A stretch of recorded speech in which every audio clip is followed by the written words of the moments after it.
Hey, this is Matt with Rock Music and More. I'm here with Jonathan from Kingdom Collapse. Welcome. How's it going, man? Happy to be on here. Me too. How are you doing? You just mentioned Doing that you good. guys are heading to Florida. Yeah, we're in the middle of a tour. We're about 5 weeks into the Still Panicking tour with From Ashes to New, Fire from the Gods, Blind Channel, and Above Snakes. Right. So, Yep. I actually did an interview with Above Snakes not too long ago. Cool guys. oh yeah, they've been fun. Every night, the whole tour's been fun. All the bands have been great. So it's been a great tour. Awesome. So wanted to talk a little bit about the new single, but first I kind of like to get into some of the other songs that you did. I was really checking you guys out, doing my research today, and I think actually one of my favorite ones out of all of them is Suffer. Yes. I Yes. I love the video. I love the lyrics, the the unclean lyrics I like. So Right. uh tell me a little bit about that one. Yeah. So that one really that song really kicked things off for us. Like that was our first kind of break. That was in 2018. That song was written about a relationship that obviously didn't turn out. That kind of ended badly and kind of wrote itself. Um, a little dark, but very honest, right? Just really wanting someone to feel what you felt like coming out of a shitty situation like that, just wanting that person to also feel what you felt, and Right. that's the epitome of that song. Okay. So have you ever seen the movie Two Guns? Yes. The ending of that, when you're throwing the guy in the truck, that Yep. reminds me of that movie. I was kind of like, I told my wife, I said, I'm gonna ask him if he farted and threw it in the truck. No, it's we kind of wanted to take the music video a little more exaggerated, like from the um, obviously from the song a little bit. We just kind of go a little over the top. So we did some like crazy stuff in it. But yeah, I mean, it was I would say the video kind of helped sold that song too. It's kind of, Yeah. I mean, I don't know, like how do you explain it? It's kind of like it's got a little bit of everything in it. right. So So Unbreakable, another good song. I mean that so far what I've seen is like everything off that album is pretty golden. yeah, so Unbreakable came out last year. Um, that one we really just wanted to make, as far as that music video, wanted to make that one uh, kind of like a universal theme of like making it through um, tough times, So we got a lot of the fans together and let them write down certain things they've been through in their life and kind of get some of our fan base in the video. And so that's kind of how that one happened. And then you know um, all the Octane stuff with Unbreakable took off, and the next thing you know, I have it tattooed on my arm now. It has like 4 million streams Right. already. So I don't know. It's crazy how much it blew up. Yeah, I did notice that you guys are getting a lot of play on Octane. And what's the other XM channel that they're playing you on? It looks like it's just Octane as far as XM radio, but we're in the top like 45 or 50 on Media Base right now. Okay. So there's a couple stations that are playing the new one as well. Yeah, I was watching a previous interview and heard you explain the one for Uprise, where you guys were going to have a lot of people involved in that, and then COVID hit, and you Right, did it in a right. garage. Yeah, that one.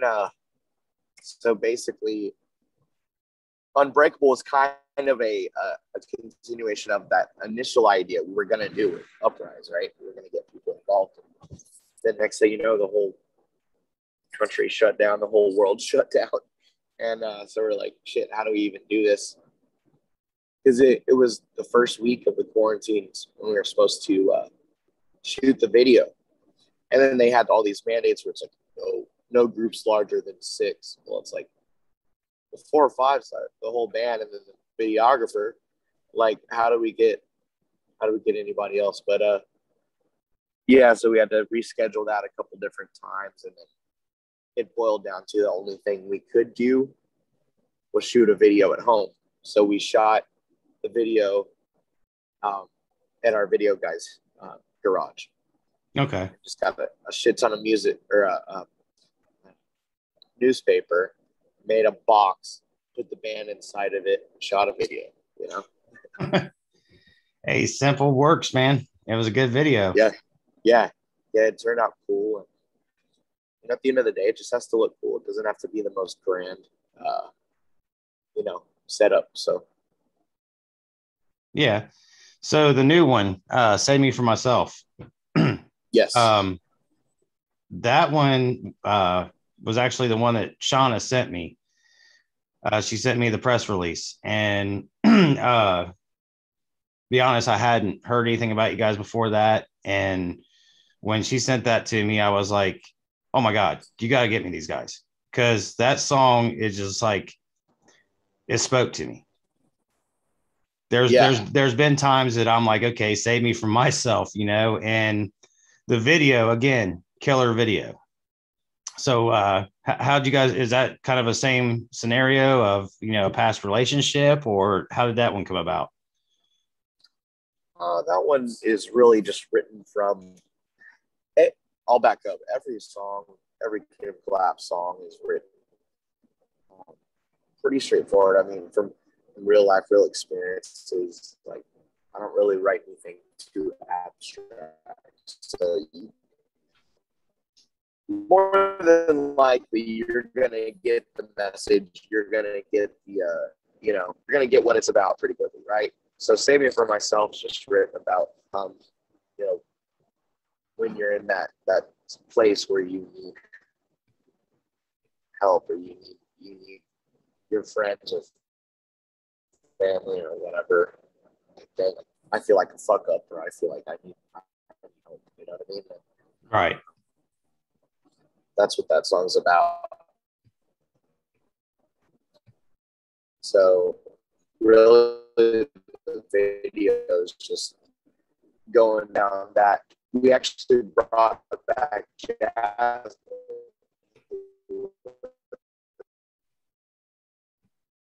in the Suffer video, and another character was also in. Yeah, so basically what happens, that video, the dude's like spiraling down, like ODs, and then the girlfriend or wife or whatever finds him on the floor, saves his life. So it's like basically just wondering, like, that person that you care about, will they be there for you? Right. So it's kind of like that kind of internal kind of thing. So. Okay. Yeah. We was having a little bit of bandwidth issue there. It said that your bandwidth is low.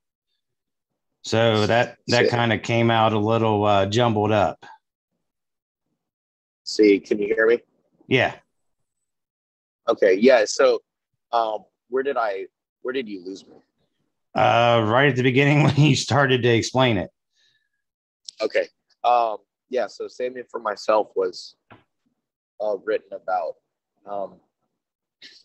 basically, wondering if the people around you, friends or family, it's like, will they be there for you? Like, when you feel like you messed up, or that you really need that help, can you count on them, or do you have someone to count on? So. Okay.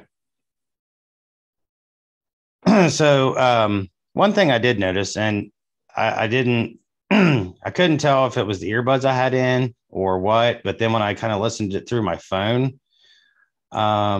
it's your sound engineer. Yes. I don't know who he is, but very, very good at mixing. A lot of bands kind of, they bring out more of the guitars and the vocals than they do like the drums and the bass. And with yours, it's all mixed very well. So it's got a nice, rhythm to it from the drums and the bass. And then, you also get everything else mixed together very well. Is it somebody that's like well known in your area, or just a guy that you know? So up until Unbreakable, I've done all the recording, like the mixing and mastering, and then from Unbreakable forward. So basically Unbreakable and Saving for Myself, the final mix has been done by our friend Chris Mora from San Antonio. He's done like Sons of Texas. He's done some other things, but yeah. So that process is, I guess we kind of co-mix. You know what I mean? Like I'm still very hands-on, but he's a genius at what he does and an expert. So I'm able to kind of go in there and be like, hey, you need to like fix this or whatever, like tweak this, and like he just goes to town. Like he's amazing.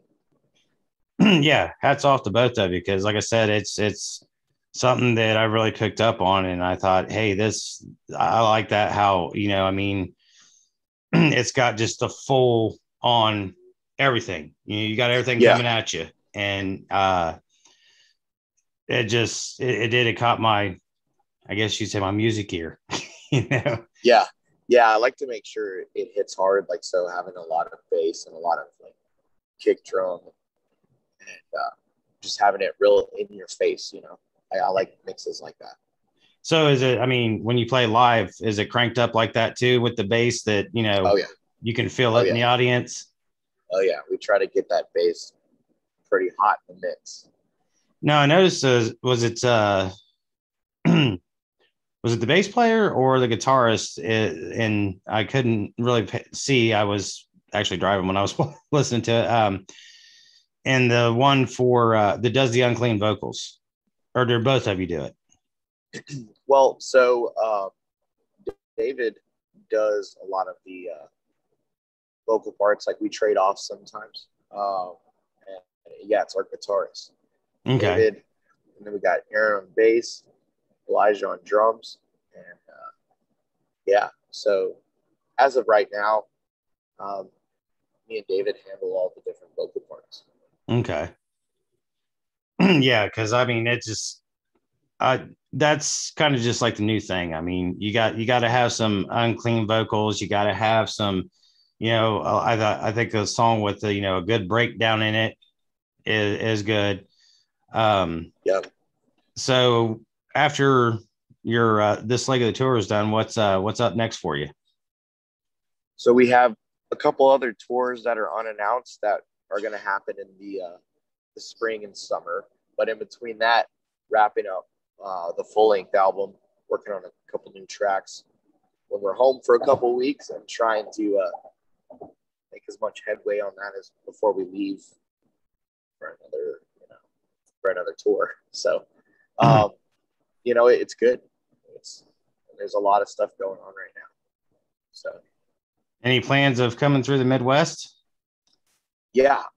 So we have both of the tours coming up. We'll go through the Midwest, or at least a portion of the Midwest. It'll be like for sure in July, and there may be some dates that are some Midwest dates in like May or June. So. Okay, yeah, because would love to see you guys live here in Columbus. Oh yeah, I think we're hitting. Yeah, I think July we might come somewhere close. So. Okay, well, somewhere close works. I'm not above driving. Yeah, hell yeah. So, Ash is the new. You guys hit it off pretty good with them, because you guys both kind of similar in your style of music. Yeah. Every band on the tour has been awesome.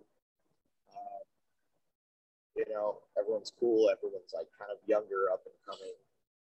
there's no band that's like washed up.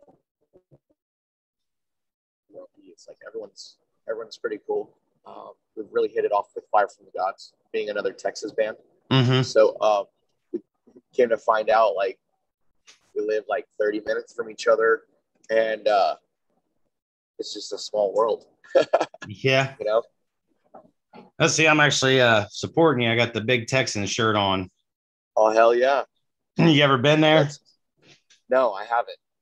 Oh man, wonderful food. Never tried the 72-ounce steak, but they do have some great food.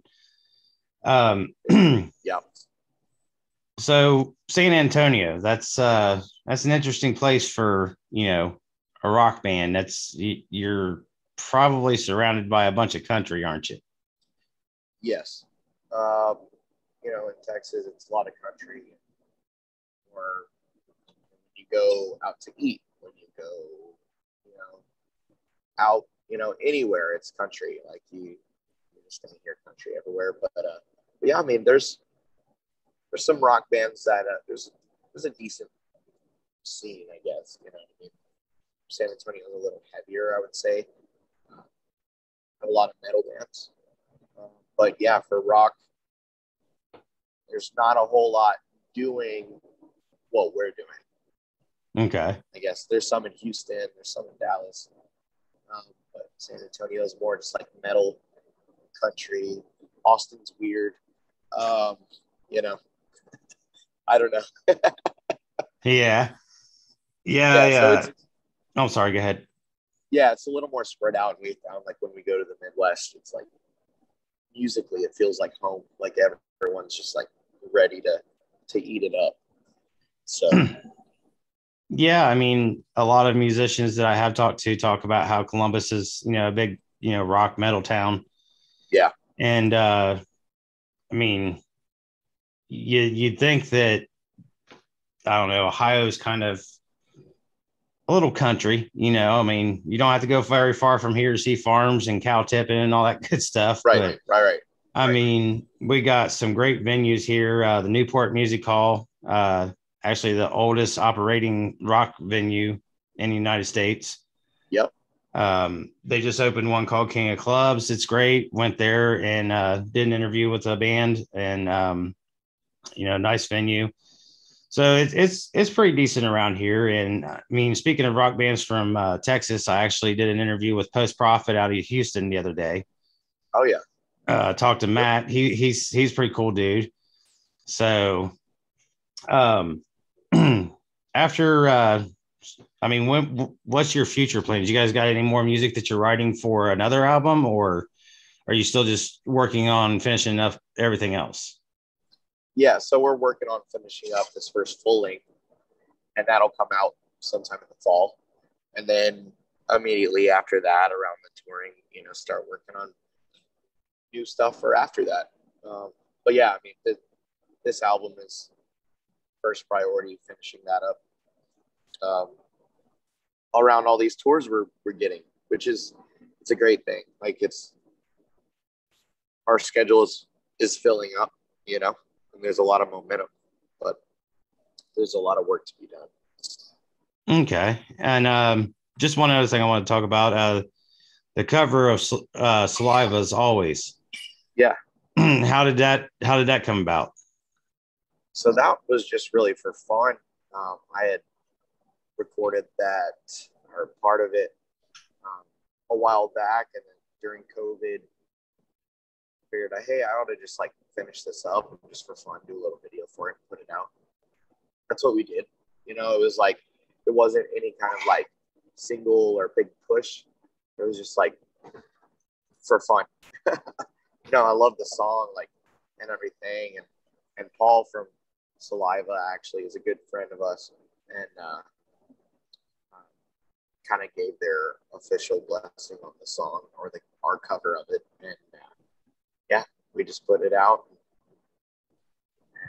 had fun with it. You ever get to play with them, or? Yeah, we played several times with them. We played a lot of Texas stuff, and then Oklahoma. We were going to play a festival before we got this tour. We were going to play a festival with them, and had a lot of other bands on it, but we ended up getting the From Ashes to New tour. So that was it, you know, conflicting with some things that we already had booked. So we decided, hey, 40 dates of this, it's worth it. Let's do it. So well, I just popped my phone on because I wanted to fact check myself. Save Me For Myself already has 31,000 views in 2 weeks. Yeah, not too bad. Not at all. So I mean, you guys are rising up there, and I mean, that's a lot of the publicists that I work with don't have, you know, big signed bands. You know, I mean, they're promoting guys like Kingdom Collapse that, you know, are up and coming and just got a freaking amazing sound to them. I mean, as I was talking to Shauna earlier and saying, hey, you know, are we still on and this and that? And I told her, I said, I really like these guys. I said, you know, they're probably about the best new thing that I've heard come out in a minute. So, dude, that means a lot. Yeah. You know, it's like like I said, we're independent and all of that. So really just getting straight to the fans and not worrying about all that industry bullshit. Like we've always just tried to put our music out and make new fans and play shows, go out and mingle and meet everybody. And it's really grown into something that's solid now, to where regardless of a label, regardless of any of that, we have a solid fan base. We have a solid support group that really, I mean, we're able to do what we do and do a lot of the things that the bands on labels do, you know, without even having a label. So, right. You know, we're taking it and running with it, and we're going to hold out as long as we can. You know, it's like we might be independent forever. I mean, we don't feel like we're missing out on anything. And at the same time, we're not opposed, you know, to a label. It's just one of those things. We haven't seen the right deal come across the table yet. Right. So we've shot down a lot of different offers, and it's laughable. And it's people that, you know, so say this tour, From Ashes to New, Fire from the Gods, they're both on Better Noise. Better Noise passed on us a couple of years ago. Now we're touring with all their bands without a label. So I think it's kind of funny. Yeah. Well, and I mean, that's something that a lot of bands, or actually a lot of people, don't understand, is that it's a business. You know, it's a job. I mean, yeah, you guys, you do it because God blessed you with, you know, the creativity and the musical talent, and you love it. And, you know, us as fans love it. But at the end of the day, it's a business and a job. And I mean, right. You guys got to do what's best for you. And I mean, a lot of people are doing independent now. I mean, a lot of people have some bands that I've done have tried labels and kind of got messed over and went back to independent. And right. I feel like a band that is independent and not with a big label, because I think some of your bigger, you know, your big bands that, you know, on major labels, they're not allowed to be as, you know, what's the word I'm looking for? Interactive with the fans. You know, they go on, they do their thing, and they leave. You know, they'll sign some autographs, whatever. But, you know, a lot of the people that are on independent labels, or, you know, just starting out or whatever, they're all about the fans. And that, to me, is one of the greatest things a musician can do. Right. Exactly. Like, we're very thankful for all of our fans and every radio station that's played us, and every, you know what I mean? Everything we have as a band, we're thankful for. Well, and I think that a lot of times people can see the difference, you know? Oh yeah. Yeah. You can tell, I mean, just in your personality, you're not, you know, you're actually listening to the questions and responding with, you know, full answers and stuff. You're not just like, yeah, you know. So I mean, I really appreciate that out of, you know, musicians, because I've had a couple that are really hard to crack. yeah they won't give you a real answer. right So yeah. I'm gonna go ahead and close the interview, but I appreciate you talking with me, and I look forward to hopefully seeing you out this way, and maybe we could do a live interview. That sounds great. Yeah, we'll definitely be back in the Midwest in the summer. I guess so. Check the dates, and then we'll plan on doing something in person. Okay. And also, I did tell Shauna that I know a couple people over at 99.7 The Blitz here in Columbus. Is one of the big rock stations. Yeah. I'm gonna talk to them about getting your new single on. Let's do it. That'd be great. So, all right, buddy. Well, you guys be safe. Have a good night and enjoy the tour. Hey, thank you. Thanks for having me on, and I'll see you soon. All right. Thank you. Okay. Bye.